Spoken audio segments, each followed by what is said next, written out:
নমস্কাৰ বন্ধুসকল, আপোনাৰ শ্ৰমিক কাৰ্ড আছে নেকি? যদি আছে তেতিয়াহ'লে আপোনাৰ বাবে এটি ভাল খবৰ লৈ আহিছোঁ, কিয়নো যিসকল লোকৰ শ্ৰমিক কাৰ্ড আছে সেইসকলৰ বাবে এটি গুৰুত্বপূৰ্ণ খবৰ লৈ আহিছোঁ। শ্ৰমিক কাৰ্ডৰ বাবে এটি গুৰুত্বপূৰ্ণ খবৰ লৈ আহিছোঁ। আপোনালোকে এতিয়াৰ পৰা লাভ কৰিব চৰকাৰী দম। শ্ৰমিক কাৰ্ড থাকিলে আপোনালোকে লাভ কৰিব পাৰিব চৰকাৰী দম। ইতিমধ্যে শ্ৰমিক কাৰ্ডৰ বাবে নতুন এটা আপডেট আহি গৈছে। আপোনাৰ এই পঞ্চায়ত লেভেলত শ্ৰমিক কাৰ্ডৰ বাবে এটি নতুন আপডেট আহিছে। আপোনাৰ শ্ৰমিক কাৰ্ডখন পঞ্চায়ত লেভেলত ভেৰিফাই হৈ আছে। আপোনাৰ ইতিমধ্যে কিমানজন ৰেজিষ্টাৰ হৈছে শ্ৰমিক কাৰ্ড থকা সকলৰ আপুনি সম্পূৰ্ণকৈ চেক কৰিব পাৰিব। বন্ধুসকল, আপোনাৰ পঞ্চায়তত কিমানজন ইতিমধ্যে ৰেজিষ্টাৰ হৈছে শ্ৰমিক কাৰ্ডৰ কাম আপুনি সম্পূৰ্ণকৈ চেক কৰিব পাৰিব। কেনেকৈ চেক কৰিব সম্পূৰ্ণ প্ৰচেছ এই ভিডিঅ'টোৰ জৰিয়তে আপোনালোকক দেখুৱাই দিম। আপুনি ভিডিঅ'টো স্কিপ নকৰি শেষলৈ চাই থাকিব। বন্ধুসকল, আপোনালোকে লেপটপ বা মোবাইলৰ যিকোনো ব্ৰাউজাৰ অপেন কৰিব লাগিব। অপেন কৰাৰ পিছত আপোনালোকে সাৰ্চ কৰিব লাগিব এনৰেগা।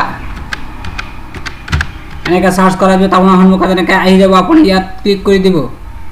ক্লিক কৰাৰ পিছত আপোনাৰ চাব ওপৰত এটা অপশ্যন আছে Mahatma Gandhi NREGA NREGA ministry of rural development.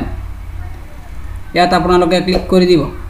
Click কৰাৰ পিছত এনেধৰণৰ আৰু এটা ইণ্টাৰফেচ খোল খাব। আপুনি ইয়াত চাব ৰিপৰ্ট। আপুনি সম্পূৰ্ণকৈ ৰিপৰ্টত ক্লিক কৰি দিয়ক। ক্লিক কৰাৰ পিছত এনেধৰণৰ আৰু এটা ইণ্টাৰফেচ খোল খাব আপোনাৰ সন্মুখত। আপুনি ইয়াত চাব কেইটামান সংখ্যা দিয়া আছে। এই সংখ্যাটো মাইনাছত থাকিলে আপোনালোকে মাইনাছ কৰি দিব, যদি প্লাছত থাকে প্লাছ কৰি দিব।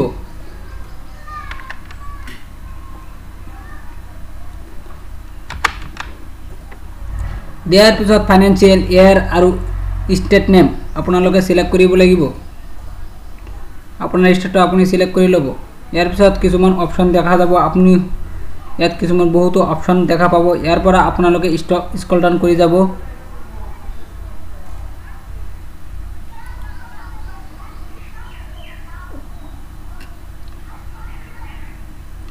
এনেকৈ যোৱাৰ পিছত চাব R32 ইজ ফ্ৰম PM স্বয়ং।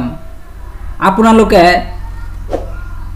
ওপৰৰ যিটো অপশ্যন আছে 1 নম্বৰ অপশ্যনত ক্লিক কৰি দিব। অলপ সময় ৱেইট কৰিব লাগিব যিহেতু নতুন আপডেট আহিছে। ইয়াৰ পিছত আপোনালোকৰ ইয়াত ডিষ্ট্ৰিক্টটো চিলেক্ট কৰি ল'ব লাগিব।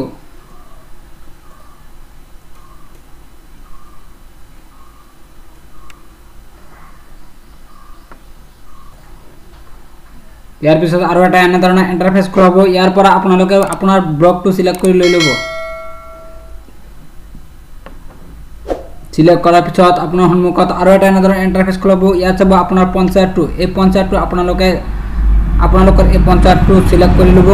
ইয়াৰ পৰা আপোনালোকে চাব এই পঞ্চায়তত সম্পূৰ্ণকৈ গোটেইখিনি পঞ্চায়ত আহি গৈছে। ইয়াৰ পৰা আপোনাৰ কোনটো পঞ্চায়ত আছে সেই পঞ্চায়তটো আপোনালোকে চিলেক্ট কৰি ল'ব। ইয়াত চাওক যিটো পঞ্চায়ত আপোনাৰ আছে সেই পঞ্চায়তৰ এফালে চাব আপোনাৰ এক্টিভ ৱৰ্কাৰ্ছ, অৰ্থাৎ আপোনালোকৰ শ্ৰম কাৰ্ড কেইটা শ্ৰম কাৰ্ড ইয়াত ৰেজিষ্টাৰ হৈছে। আপোনালোকৰ পঞ্চায়তত কেইজনৰ ৰেজিষ্টাৰ হৈছে সম্পূৰ্ণকৈ আপোনালোকে দেখা পাব।